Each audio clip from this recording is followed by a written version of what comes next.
Donc nous commençons une nouvelle leçon consacrée à l'Empire romain et leçon d'histoire pour terminer cette année scolaire. Alors il y aura deux leçons d'histoire, la leçon 7 sur l'Empire romain et la leçon 8, ça sera aussi sur l'Empire romain d'ailleurs. Alors pour commencer cette leçon, le monde romain c'est un monde que l'on connaît, on l'a déjà rencontré, mais il faut déjà définir ce que c'est que l'Empire romain. Alors voici la carte de votre livre. Nous avons un titre, hein, l'Empire romain au temps de la paix romaine, 2e siècle après Jésus-Christ. Donc nous ne sommes plus au premier millénaire avant Jésus-Christ, où nous sommes restés longtemps en histoire. Nous sommes passés au premier millénaire après Jésus-Christ, et vous avez devant les yeux eh bien, l'étendue de ce pays. L'Empire romain, c'est un pays, alors vous avez une définition même, je vais l'afficher, la voici. Régime politique, donc gouvernement, où les pouvoirs sont concentrés entre les mains d'un seul homme, l'empereur. L'Empire romain désigne aussi l'ensemble des territoires contrôlés par Rome. Donc les territoires d'un pays qui est quand même très grand. Vous voyez son immense extension, je vous laisse bien observer cette carte, vous l'avez de toute façon dans votre livre, parce que je vais vous demander de vous servir des informations qui sont ici pour pouvoir compléter le résumé tout à l'heure. Donc regardez bien l'étendue de cet empire, sur quel continent il va avoir ses territoires, quelles sont les mers qui baignent ce gigantesque pays. Alors, ceci étant dit, maintenant on l'a repéré géographiquement, on a dit où il était. C'est un endroit qui nous est quand même relativement familier cette année en histoire. Deuxième chose, c'est quand? L'Empire romain. Donc on a dit c'est au premier millénaire, mais c'est pas tout le premier millénaire après Jésus-Christ. Donc moi je me base sur la frise qu'il y a dans votre livre.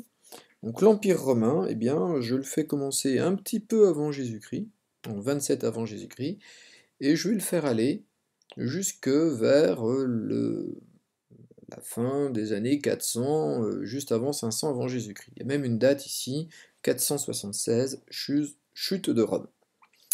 Alors nous, on va transformer ça en siècle. Donc normalement, vous savez vous y retrouver. On compte à partir de Jésus-Christ. Donc le premier siècle, c'est la première période de 100 ans. Donc premier siècle. Normalement, vous devez voir quelle est la durée de ce monde. Autre chose, cet empire romain, qu'on connaît déjà, il succède à une autre forme d'organisation qui existait auparavant, c'était la République. Puis on voit un personnage qui est important dans cette histoire du monde romain et de l'Empire romain, à cheval à la fois sur le temps de la République et sur le temps de l'Empire, c'est Auguste. Donc là, franchement, on retrouve des choses qu'on avait vues dans la leçon précédente, qui étaient sur les origines de Rome. On sait déjà des choses sur le monde romain. Alors, je vous remets la frise qu'on avait construite dans la leçon précédente. Donc là, on est sur le premier millénaire avant Jésus-Christ, donc de 1000 avant Jésus-Christ jusqu'à Jésus-Christ. Et on s'était intéressé aux origines de Rome. On avait vu que les Romains racontaient des histoires, elles sont notées en rouge, ce sont des récits légendaires, avec un héros, Romulus, qui fonde Rome. Et puis on avait vu des faits historiques. À l'époque de la fondation de Rome, il y avait bien des habitants sur les collines qui seront Rome, mais c'était simplement des bergers latins. La ville est devenue une cité au VIe siècle avant Jésus-Christ, sous des rois étrusques, d'un peuple d'Italie du Nord. Et puis après, c'est devenu une république, un système pour s'organiser où le pouvoir n'appartient pas à des rois, mais aux plus puissants romains, une sorte de noblesse. Et on avait vu que cette république, elle s'appuyait sur le peuple et le Sénat. Petit rappel, c'était les lettres SPQR. Nous avons enfin rencontré des personnages, donc là on retrouve Auguste, ici, et évidemment le plus célèbre des Romains, Jules César. Alors de Jules César, que sait-on? Ben, c'est un grand homme de la République, il a été président de la République romaine parce qu'il a été consul.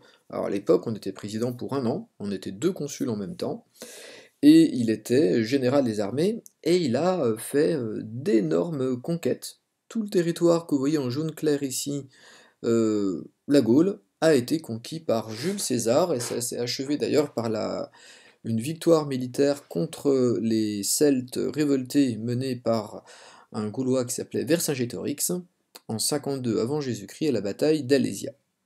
Cette victoire militaire lui a donné un énorme pouvoir et lui a permis de pouvoir prendre le pouvoir par la force de retour en Italie et de mettre fin à l'histoire de la République romaine. Alors ce que nous montre aussi la carte, c'est que les conquêtes romaines, elles ont été longues dans le temps. Au début, Rome n'était qu'une petite cité d'Italie, du Latium, puis elle s'est petit à petit étendue par ses conquêtes militaires tout autour de la mer Méditerranée. Alors, après Jules César, le deuxième personnage important, ça va être Auguste. Jules César est assassiné en 44 avant Jésus-Christ par des sénateurs qui veulent sauver la République, parce que Jules César a trop de pouvoir, et de nouveaux affrontements entre Romains vont avoir lieu. On va parler de guerre civile, et c'est un jeune homme, le neveu de Jules César, son petit-neveu plus précisément, Octavien, qui va remporter ces guerres civiles et qui va être surnommé Auguste en 27 avant Jésus-Christ et qui devient donc le premier empereur romain. Comme Jules César, on l'avait vu, il rappelait ses origines, prétendant descendre de la déesse Vénus, du héros Énée, fondateur d'une dynastie de rois qui avait abouti à la fondation de Rome en 753 avant Jésus-Christ avec Romulus. Donc il utilisait la mythologie, les légendes pour renforcer son autorité. Alors maintenant que tout cela est dit, on a beaucoup d'éléments pour commencer notre leçon, et je vais vous parler du petit défi. Ce défi, le voilà devant vous, c'est une frise.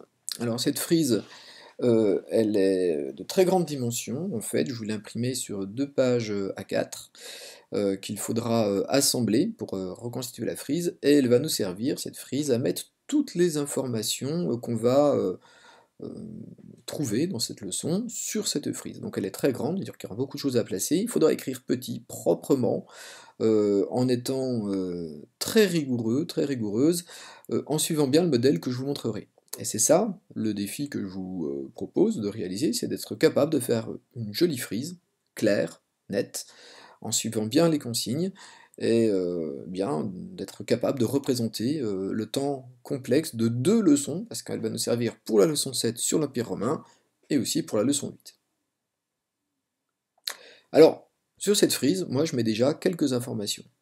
52 avant Jésus-Christ, la bataille d'Alésia, la Gaule conquise par Jules César, c'est quelque chose que vous avez dû étudier quand vous étiez à l'école primaire.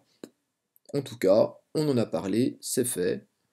Et puis, Auguste, vous ne le découvrez pas, on en a déjà parlé ensemble, et une particularité, c'est qu'il a été très longtemps empereur, de 27 avant Jésus-Christ, jusqu'en 14 après Jésus-Christ.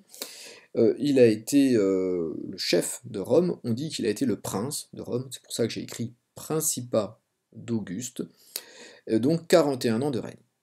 Dernier événement que je vais placer, c'est un événement qu'on a vu dans la leçon sur la naissance du judaïsme, qui a fait intervenir les Romains.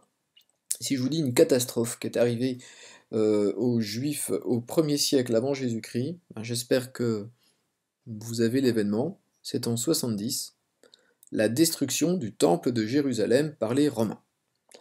Donc voilà la frise qui sera complétée, pour l'instant vous n'avez rien à faire dessus, vous allez voir au début ça sera assez facile, on ne va pas noter grand chose dessus. Alors maintenant, à vous de travailler, donc le titre, vous notez cette introduction, mais j'ai laissé des espaces à compléter. Vous allez les trouver, c'est pas très compliqué. Au début, ce sont les dates, quand est-ce que cet empire romain a existé. Ensuite, vous décrivez son territoire. Et enfin, quelle est la personnalité, comment appelle-t-on le dirigeant de ce pays. Bon travail, on corrige ça la prochaine fois, et bon courage.